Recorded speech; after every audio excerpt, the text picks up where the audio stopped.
Hey guys, welcome back to my channel and welcome to my pregnancy update for week 37. Also, it is now officially Christmas in the Moulton household.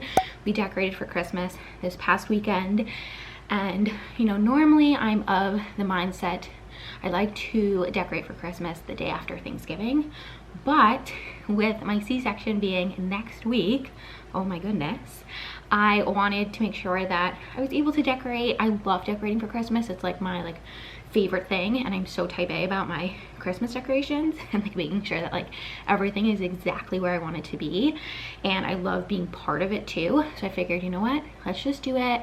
Also, it's 2020, so there are no rules. Let's decorate for Christmas. It brings us joy, it brings me joy, and it's one less thing I have to worry about after the baby is here. Can you believe? So today when I'm filming this, it's Tuesday, November 10th.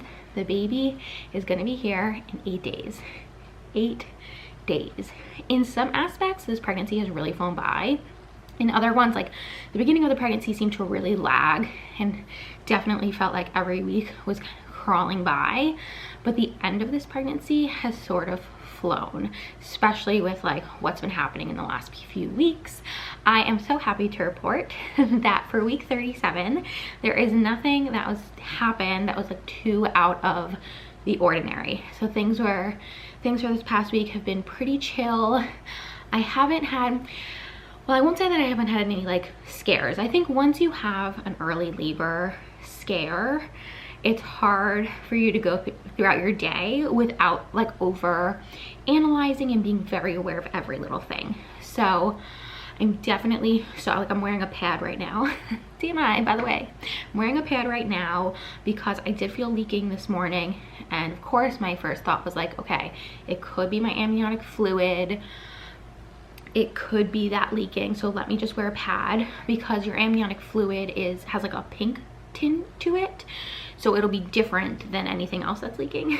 So far, so good. So that's been great. I definitely have noticed an increase in discharge. That's still happening, but that's completely normal. He just feels so heavy and so llow. I've also noticed that sort of spreading a part of my hips is still happening. Not to the extent that it doesn't hurt like it did that night that I had those severe contractions, but I can definitely feel that things are really opening up. Things are really loosening up, which is all kind of overwhelming. Like I mentioned in my last pregnancy update, everything is packed, pretty much ready to go. Christmas decor was the cherry on top of the sundae. It was something that if I gave birth last weekend, we wouldn't have been able to do, obviously, before the baby got here. But being that the baby is staying put for a little bit longer, we were able to decorate for Christmas, and that makes me so happy. I wanted to mention that I haven't really been experiencing nesting in the traditional sense in these last weeks, and I think that's normally when a lot of women experience nesting.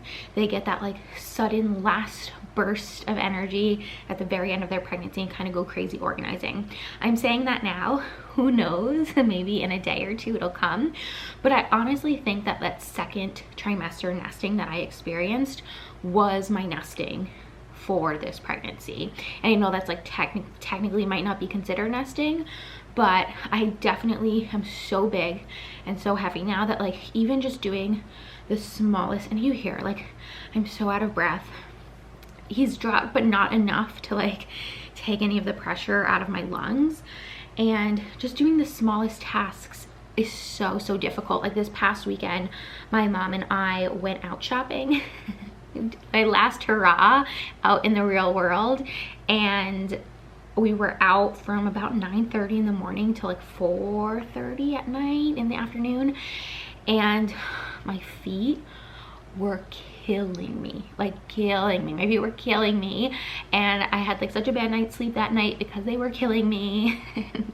it was such a reminder that girl, you are at the end of your pregnancy.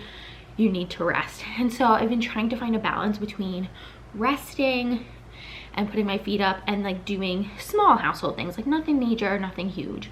I have found my nesting to be manifesting more in things for Hugo, my my desire to make sure like everything is ready and okay for him, so while we're gone for those 3 days, 2 or 3 days, he'll have everything he needs. And it like is coming off as slightly irrational, because like my brain goes immediately to like, okay, I need to make sure he has enough clothes, and I need to buy him more clothes, which he does. He is plenty of clothes, but like my brain just starts going crazy. Like, he needs clothes, he needs toys, he needs food. Like, does he have everything that he needs? And I think that's just like my mommy instincts kicking in. And so that's like where a lot of that energy is being channeled into. I've also done a lot of Christmas shopping for Hugo mostly, but like little things here and there for other people. It just feels like this weird countdown to like, not necessarily isolation, although like, yes, isolation, because during normal circumstances after you have a newborn, it's very like home based, but it doesn't go past me that like also this is not normal times and we will be isolating more than usual. So like, I'm not sure. My brain starts saying like, I'm not sure when I'm going to be out in the world again, which like for our day and age isn't a big deal, right? Because like you can order everything on your phone. So anyway, that just a little window, a little peek into like the back and forth that's going on in my head and my brain.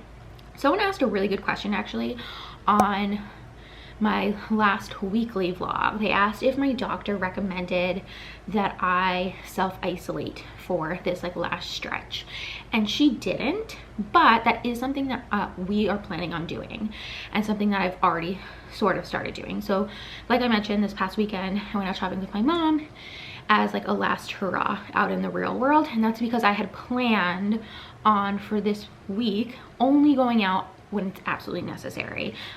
Only if we absolutely need to go out will we go out. I have a doctor's appointment on Friday.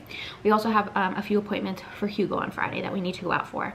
But besides that, I think we're gonna hunker down, just stay put, because COVID cases in our region are actually increasing. And like, I did not isolate for like all those months. I've not done this for so long to like in the very last minute, in the very last hour, get sick, right? So that's definitely something that is like right at the front of our mindset, right in the front of our minds. Jeff and I are being really safe, really careful. Like I mentioned, I have a doctor's appointment on Friday. I will do another NST test. I turned 38 weeks in 2 days. So in 2 days, I'll be 38 weeks. And I'm hoping, fingers crossed, to film my 38-week update for you guys as my last pregnancy update. So I won't say that this is my last one, although who knows. I think my 37-week update was my last one for Hugo, because then I ended up going, my water broke when I was 38 weeks, 6 days with Hugo, and I don't think I got the chance to film my 38-week update. So who knows? I mean, like, we're right at the end, and I'm just happy that he's full term, that he's healthy, that like everything with him is good, and that if he were to come at any time, it's totally fine. Like, cravings and all that stuff has been the same. Eating has been the same. Like, everything's just been the same, which is nice. Nice things.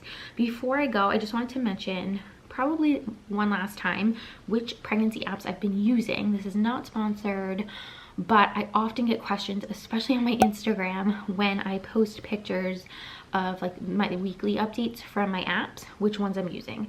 So the first one that I use that I really love is called Pregnancy Plus.